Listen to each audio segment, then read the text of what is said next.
ঢাকা ৮ আসনের স্বতন্ত্র প্রার্থী ইনকিলাব মঞ্চের আহ্বায়ক শরীফ ওসমান হাদী তিনি নির্বাচনী প্রচারণা করতে গিয়ে মাথায় গুলিবদ্ধ হয়ে পল্টন থেকে তাকে রিকশায় করে নিয়ে মেডিকেল কলেজে হাসপাতালে নেওয়া হয়েছে।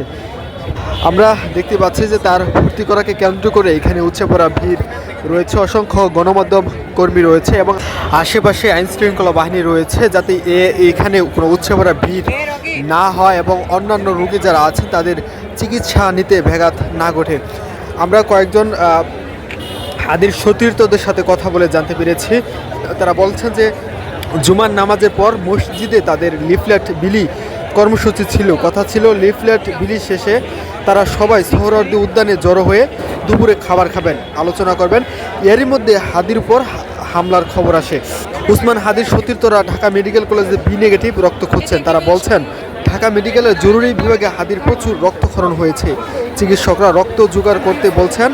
ঢাকা মেডিকেল কলেজ জরুরি বিভাগের সামনে প্রচণ্ড ভিড় আপনারা দেখতে পাচ্ছেন।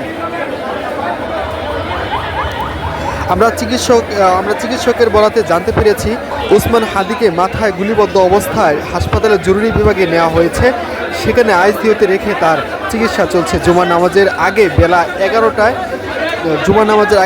11:52 হাদী ফেসবুকে লিখেন, যেহেতু ঢাকা 8-এ আমার পোস্টার ফেস্টুন কিছু নাই, তাই আমার এখন ছেঁড়াও চাপ নেই লিখেছেন। আমরা দেখেছি যে তিনি অন্যান্য প্রার্থীদের মতোই তফসিল ঘোষণার আগেই তিনি নির্বাচনী প্রচারণা করছেন এবং বিভিন্ন কর্মসূচি করছেন। ওসমান হাদী তিনি গতকাল দুদকের সামনে এক সমাবেশে তিনি বলেন যে এই ঢাকা 8 আসনের প্রায় 3 লক্ষ ভোটারের কাছে তিনি পৌঁছাবেন এবং সবার সাথে কথা বলবেন।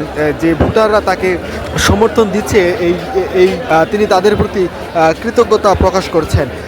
আজকে তিনি নির্বাচনী প্রচারণায় তারই ন্যায় প্রতিদিনের মতো আজকে তিনি নির্বাচনী প্রচারণা ওসমান হাদী গুলিবদ্ধ অবস্থায় তিনি ঢাকা মেডিকেল কলেজে আইসিইউতে রয়েছেন। তার ভর্তিকে কেন্দ্র করে তার সতীর্থরা এবং তার সাথে যারা থাকেন তারা বলছেন তার সতীর্থরা এখানে অবস্থান রয়েছেন এবং এখানে অনেক গণমাধ্যম কর্মীরা রয়েছে এবং আইনশৃঙ্খলা বাহিনীও আমরা আশেপাশে দেখতে পাচ্ছি, যাতে এই এলাকায় অন্যান্য জরুরি রোগী এসে চিকিৎসা সেবা নিতে তাদের কোনো ব্যাঘাত না ঘটে সেটির জন্য আনসার বাহিনী তারা কাজ করছেন। এই ছিল আমার কাছে ঢাকা মেডিকেল কলেজ থেকে।